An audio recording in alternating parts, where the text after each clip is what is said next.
আসসালামু আলাইকুম ওয়া রাহমাতুল্লাহি ওয়া বারাকাতুহু। আলহামদুলিল্লাহি রাব্বিল আলামিন। والصلاة والسلام على سيد المرسلين وعلى آله وصحبه أجمعين। আল্লাহ সুবহানাহু ওয়া তাআলার মহান দরবারে লাখো শুকরিয়া জ্ঞাপন করছি, যিনি আমাদেরকে দ্বিতীয় মুক্তিযুদ্ধের 1 মাস পূর্তি উপলক্ষে কিছু কথা বলার জন্য এবং শোনার জন্য তৌফিক এনায়েত করেছেন। এজন্য বলি আলহামদুলিল্লাহ। বাংলাদেশে যখন একটি স্বৈরাচারী, অত্যাচারী, অহংকারী, সর্বোপরি মুনাফিক এবং দেশের বিরুদ্ধে ষড়যন্ত্রকারী সন্ত্রাসী এক শাসক জগদ্দল পাথরের মতো চেপে বসেছিল, তিলে তিলে এদেশ থেকে ইসলাম ও মুসলিমদের নাম ও নিশানা মুছে ফেলার জন্য নানামুখী প্রকল্প হাতে নিয়েছিল। বয়স বেশি হলে তাকে রাজাকার, একটু বয়স কম হলে তাদেরকে হয়তো জামাত শিবির নয়তো জঙ্গি আখ্যায়িত করে ওলামাদেরকে বিতর্কিত করার এক গভীর চক্রান্ত শুরু করেছিল। সাইদি সাহেবকে রাজাকার বানালো, জসিমউদ্দিন রহমানীকে জঙ্গি বানালো, হাজার হাজার আলেমদেরকে এবং ছাত্র, স্কুল কলেজ মাদ্রাসার ছাত্র যারাই ইসলামী চেতনায় বিশ্বাসী তাদের কাউকে জামাত শিবির, কাউকে জঙ্গি আখ্যায়িত করে জেলখানা ভরে ফেলেছিল। সন্ত্রাসীদের লক্ষণ হিসেবে দাড়ি রাখা, আখনুগিরার উপরে পাজামা পরা, গান বাজনা ইত্যাদি অনুষ্ঠান ত্যাগ করা, গার্লফ্রেন্ডদের থেকে সম্পর্ক ছিন্ন করা, এইগুলো যারা করে তারাই হলো জঙ্গি। আল্লাহর নবীর গুরুত্বপূর্ণ সুন্নাহগুলোকে জঙ্গিদের লক্ষণ হিসাবে প্রচার করে কোরআন ও সুন্নাহর সঙ্গে চরমভাবে অবমাননা করেছিল। শুধু তাই না, এদেশের মানুষকে বিভিন্ন দলে বিভিন্ন মতে বিভক্ত করে জাতির ভিতরে এক গৃহযুদ্ধ লাগানোর চক্রান্ত করেছিল। স্বাধীনতার পক্ষে, স্বাধীনতার বিপক্ষে, মুক্তিযুদ্ধের চেতনার পক্ষে, মুক্তিযুদ্ধের চেতনার বিপক্ষে, এভাবে জাতিকে বিভক্ত করে এক চরম মুনাফিকি ষড়যন্ত্র শুরু করেছিল। বলতে বলতে তার জিবা এত দীর্ঘ হয়েছিল, শেষ পর্যন্ত এদেশের ছাত্র জনতার এই বিশাল আন্দোলনকেও রাজাকারের নাতিপুতি আখ্যায়িত করতে দ্বিধাবোধ করেনি। আমার যুবক ভাইদেরকে বলবো, আজকের এই বিস্ফোরণ এটা একদিনের নয়। পানি যখন গরম দেওয়া হয়, এক মুহূর্ত আগেও বোঝা যায় না যে এখনই টকবক করে ফুটে উঠবে, বরং যখন পানি ফুটে উঠবে তার আগ মুহূর্তে একেবারে আওয়াজ থাকে না। ঠিক তেমনি ভাবে তিলে তিলে এদেশের মানুষের ভিতরে ক্ষোভ তৈরি হয়েছিল যখন কুকুরের মাথায় টুপি পরানো হয়েছিল, যখন তাসলিমা নাসরিনের মতো একটা নাপাক ময়লার কিট, ডাস্টবিনের আবর্জনা এই বাংলার জমিনে আল্লাহ এবং আল্লাহর রসুলকে নিয়ে কটূক্তি করেছিল। এদেশের জনগণ, তাওহীদি জনতা ক্ষেপে উঠেছিল এবং সেই পতিতা বাংলাদেশ ছেড়ে বিভিন্ন জায়গায় গিয়ে শেষ পর্যন্ত নরেন্দ্র মোদীর প্রথম বধূ আকারে আশ্রয় পেয়েছিল। কিন্তু নরেন্দ্র মোদীর দ্বিতীয় বধূ যখন এলো, তখন তার আসনটা হয়তো খালি হয়ে গেছে, কারণ সে বুড়ি হয়ে গেছে। বাংলাদেশে যখনই বিগত সরকার, হাসিনা সরকার, আওয়ামী লীগ সরকারের দুর্নীতি প্রকাশ্যে আসে, তখনই একটি জঙ্গি নাটক সাজিয়ে মানুষের দৃষ্টিভঙ্গিকে অন্যদিকে ঘুরিয়ে দিয়েছিল। আমেরিকা, ইউরোপ সহ সারা বিশ্বের মানবতাকে আমি বলবো, আপনারা নিজেরা তদন্ত করুন। বাংলাদেশে এমন কোনো জঙ্গি সংগঠন নেই যারা এদেশের শান্তি শৃঙ্খলা কিংবা বিশ্বের শান্তি শৃঙ্খলার জন্য হুমকি।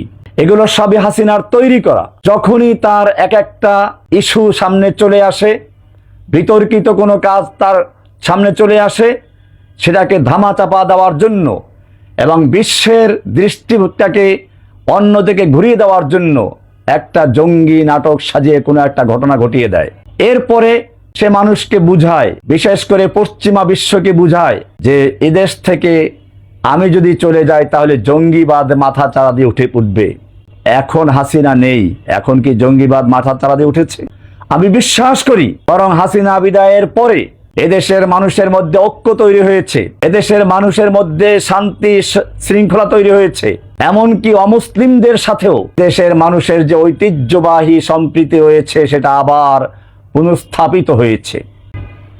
হাসিনার চক্রান্ত ছিল তার পতনের পরে একযোগে তার আওয়ামী লীগ গুন্ডাদের মাধ্যমে হিন্দুদের মন্দিরগুলো ভেঙে দেওয়া, হিন্দুদের ব্যবসা প্রতিষ্ঠানে বাড়িঘরে আগুন দিয়ে ভারতকে বুঝানো যে এদেশে হিন্দুদের উপর অত্যাচার হচ্ছে, গণহত্যা চালানো হচ্ছে। এর মাধ্যমে ভারতের কাছে সে যে দেশ বিক্রি করেছে সেই দেশের দখল বুঝিয়ে দেওয়ার চক্রান্ত করেছিল। কিন্তু এদেশের ছাত্র জনতা, এদেশের তৌহিদি মুসলিম ভাইয়েরা হাসিনার পাতা ফাঁদে পা না দিয়ে মন্দির ভাঙ্গার পরিবর্তে রাত জেগে মন্দির পাহারা দিয়েছে। হিন্দুদের বাড়িঘর ভাঙ্গার পরিবর্তে মাদ্রাসার ছাত্ররা পর্যন্ত, ইসলামী ছাত্র শিবির বলেন, কওমি মাদ্রাসা বলেন, তারা সবাই মিলেমিশে হিন্দুদের বাড়িঘর পাহারা দিয়েছে, হিন্দুদের ব্যবসায়ী প্রতিষ্ঠান পাহারা দিয়েছে, মন্দিরগুলো পাহারাদারি করেছে। হাসিনা এখানেও ব্যর্থ হয়েছে, তার নীল নকশা এখানে মাকড়সার জালের মতো ছিন্ন হয়ে গেছে। আমার যুবক ভাইদেরকে বলবো, তোমাদের এই বিজয় এটা দীর্ঘদিনের মানুষের ভিতরে চাপা ক্ষোভের বহিঃপ্রকাশ ঘটেছে। সুতরাং সকলের ত্যাগ রয়েছে, এই ত্যাগকে স্মরণ করে ঐক্যবদ্ধভাবে সামনে এগুতে হবে। আল্লাহ না করুন যদি এই ঐক্যের ভিতরে কোনো ফাটল ধরে, ঐক্যের ভিতরে কোনো রকম চির ধরে, তাহলে এই বিজয় কিন্তু ধরে রাখা সম্ভব হবে না।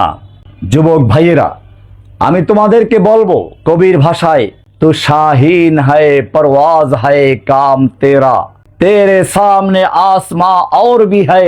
তুমি তো বাজ পাখি, তোমার সামনে আসমান আরো আছে, তোমার কাজ হচ্ছে উড়তে থাকা। তোমার সামনে ঝড়ো হাওয়া আসবে, তুম দিয়ে বাদ মুখালিফ সে না ঘবরা এ ওকাব, ये तो चलती है तुझे ऊंचा उड़ाने के लिए। হে যুবক, তুমি হচ্ছ ঊর্ধ্ব গগনের সেই বাজ পাখির মতো যে ঝড়ো হাওয়া দেখে ভয় পাওয়ার পরিবর্তে বাতাসের তালে তালে আরো ঊর্ধ্ব গগনে উঠতে থাকে। তুমি তো সেই বাজ পাখি শাহিন। তোমার ভিতরে যখন সেই ঊর্ধ্ব গগনের বাজ পাখির রুহ তৈরি হবে, ওকাবি রুহ জব বেদার হতি হ্যায় জওয়ানোं में, নজর আতি হ্যায় মঞ্জিল উনকো আসমানোं में। যুবকদের মধ্যে যখন সেই চেতনা তৈরি হয়, তখন সে নিজের স্থান জমিনে নয় আকাশে দেখতে পায়। তোমাদেরকে মনে রাখতে হবে, কোরআনের সূরায়ে নাজিআতের শেষ দিকে বলা হয়েছে, আফালা ইয়ানজুরুনা ইলাল ইবিলি কাইফা খুলিকাত ওয়া ইলাস সামাই কাইফা রুফিআত ওয়া ইলাল জিবালি কাইফা নুসিবাত ওয়া ইলাল আরদি কাইফা সুতিহাত। তারা কি দেখে না উটের দিকে কিভাবে তাকে তৈরি করা হয়েছে?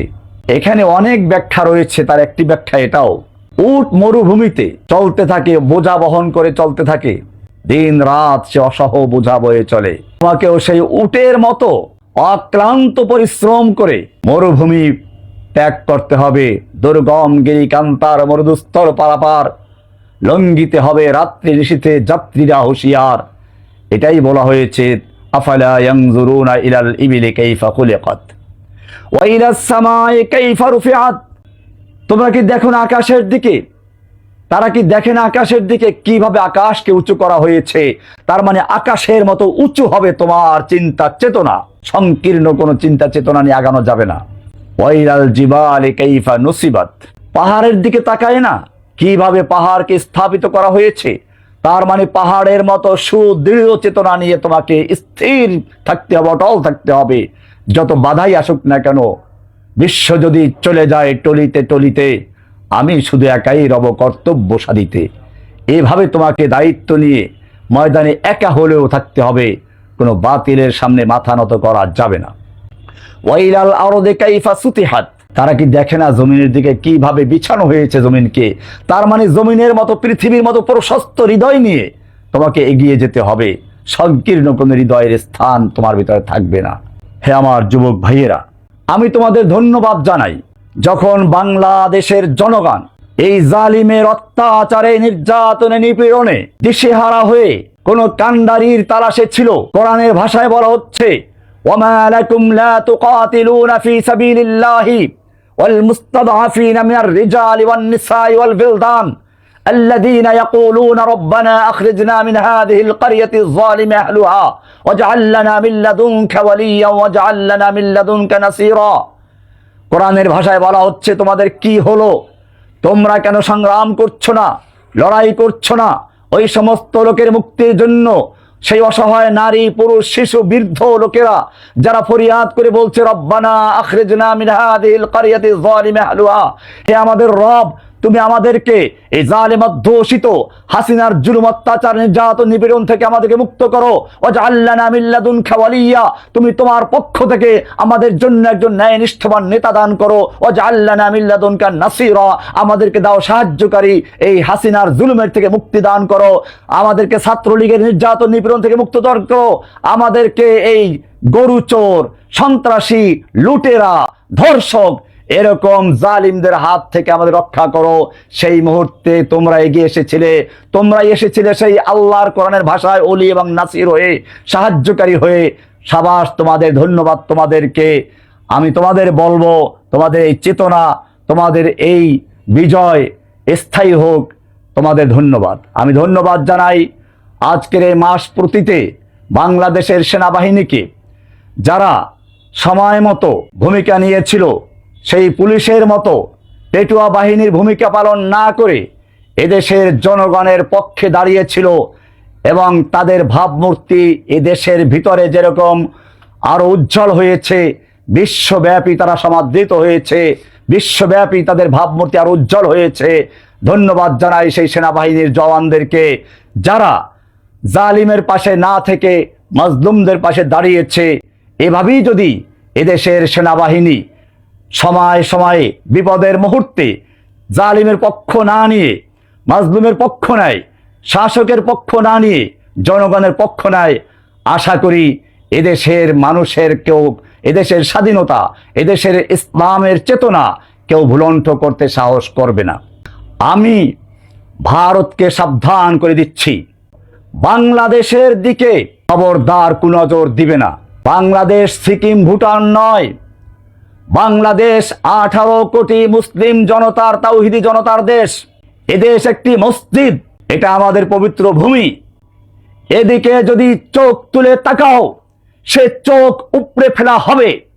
এদিকে যদি পা বাড়াও, সে পা ভেঙে দেওয়া হবে। এদিকে হাত বাড়াও, হাত কেটে নেওয়া হবে। যদি বাংলাদেশের দিকে এক পা বাড়াও, আমরা 7 সিস্টারকে বলে দেবো, চায়নাকে বলে দেবো, চিকেন নেক বন্ধ করে দাও। 7 সিস্টারকে স্বাধীনতার আন্দোলনে ঝাঁপিয়ে পড়তে বলো। কাশ্মীরকে বলবো, তোমরা স্বাধীনতার জন্য তৈরি হও। पाकिस्तान अफगानिस्तान से मैं कहता हूं कि तुम कश्मीर के साथ मदद करो, कश्मीर के आजादी के लिए काम करो। আমরা পশ্চিমবঙ্গের মমতা ব্যানার্জিকে বলবো, আপনি বাংলাকে মোদির রাজত্ব থেকে মুক্ত করে স্বাধীনতা ঘোষণা করুন। এভাবে ভারতের প্রত্যেকটা প্রদেশ, খালিস্তানি সেই শিখদেরকে বলবো, তোমাদের সময় এসেছে, এখনই তোমরা স্বাধীনতার ডাক দাও। সারা অঞ্চল থেকে হিন্দুত্ববাদী আন্দোলনকে ধ্বংস করে দিয়ে, ভারতকে টুকরো টুকরো করে দিয়ে ইনশাআল্লাহ এই তাওহিদি জনতা দিল্লির মসনদ পর্যন্ত আবার দখল করবে। সুতরাং আমি ভারতকে বলবো, বাংলাদেশকে নিয়ে বাড়াবাড়ি করো না। জসিমউদ্দিন রহমানিকে নিয়ে বাড়াবাড়ি করো না। জসিমউদ্দিন রহমানি কোনো জঙ্গি নয়, তোমরা তাকে জঙ্গি বানিয়েছো। তওবা করো, হাসিনার থেকে দূরে থাকো, নতুবা হাসিনা নিজেও পচেছে, তোমাদেরকে পচাবে। হাসিনা নিজেও পচেছে, মুক্তিযোদ্ধাদেরকেও পচিয়েছে বাংলাদেশে। আজকে মুক্তিযোদ্ধাদের নাম শুনলে মানুষের সেই আগের শ্রদ্ধা নেই। কে পচালো? হাসিনা পচিয়েছে। বঙ্গবন্ধুর নাম হাসিনা পচিয়েছে।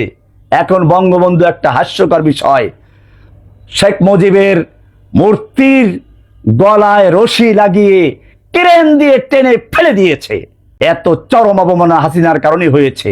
তাই ভারতকে বলবো, হাসিনাকে নিয়ে আর নাচানাচি করো না।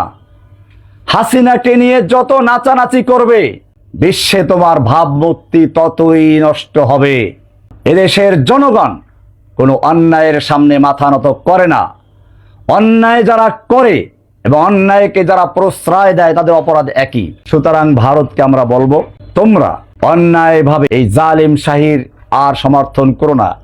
এদেশের মানুষের সঙ্গে শান্তি শৃঙ্খলার সাথে ঐক্যবদ্ধভাবে কাজ করো, তবেই তোমরা আমাদের সাথে আবার মিলেমিশে কাজ করতে পারবে। আমরা ভারতের সঙ্গে সংঘাত চাই না, আমরা চায়নার সঙ্গে সংঘাত চাই না, আমরা আমেরিকার সাথে সংঘাত চাই না, ইউরোপের সঙ্গে সংঘাত চাই না। আমরা এদেশের শান্তিপ্রিয় মুসলিম দেশ, আমরা ইসলাম চর্চা করতে চাই, ইসলামের বিজয় চাই, কিন্তু কারো সাথে সংঘাতে জড়াতে চাই না। কিন্তু যদি আমাদেরকে চ্যালেঞ্জ করা হয়, আমাদের প্রতি যদি অবজ্ঞা করা হয়, আমাদের দেশে যদি বিশৃঙ্খলা সৃষ্টি করা হয়, তাহলে এদেশের তাওহীদি জনতা এভাবে হাসিনার বিরুদ্ধে ফুঁসে উঠেছে, ঠিক সেভাবেই বাংলাদেশের স্বাধীনতা রক্ষার জন্য, বাংলাদেশের ইসলামকে রক্ষা করার জন্য এদেশের তাওহীদি জনতা ঐক্যবদ্ধভাবে মাঠে নেমে তোমাদের মোকাবেলা করবে। এবং সেদিন বেশি দূরে নয়, যেদিন তোমাদের দেশকেও টুকরো টুকরো করে দিল্লির শাহী মসজিদে আবার তাওহীদের পতাকা পতপত করে উঠবে।